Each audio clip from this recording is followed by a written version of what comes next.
Sophie और Liam की मुलाकात एक सुहाने शरद ऋतु के दिन पार्क में हुई।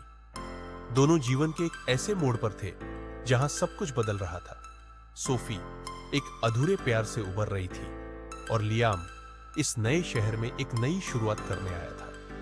वे हिचकिचाते हुए हंसे, औपचारिक बातें की और तुरंत एक अनकही कनेक्शन महसूस किया। आने वाले हफ्तों में वे एक ही कैफे में मिलते रहे, अपने अतीत की कहानियां और भविष्य के सपने साझा करते रहे।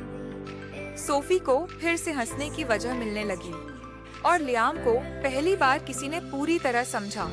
उनके बीच का बंधन गहरा होने लगा और कई बार शब्दों की बजाय खामोश लम्हे ज्यादा मायने रखने लगे। एक शाम सोफी बिना बताए लियाम से मिलने गई, लेकिन जो उसने देखा उसने उसकी दुनिया हिला दी। लियाम किसी और के साथ था।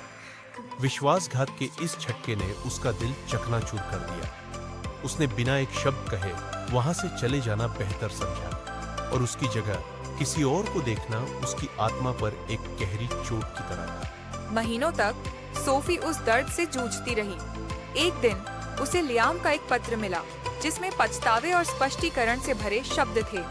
उसने लिखा था कि वह उलझन में था, डरा हुआ था, लेकिन अब उसे एहसास हो गया था कि सोफी ही उसकी सच्ची मोहब्बत थी। पर अब बहुत देर हो चुकी थी और सोफी के लिए यह तय करना मुश्किल था कि क्या वह फिर से उस पर भरोसा कर सकती है। लियाम जानता था कि उसने सोफी को खो दिया है, लेकिन उसका प्यार अब भी जिंदा था। उसने उसे उसी पार्क में ढूंढा जहां उनकी पहली मुलाकात हुई थी।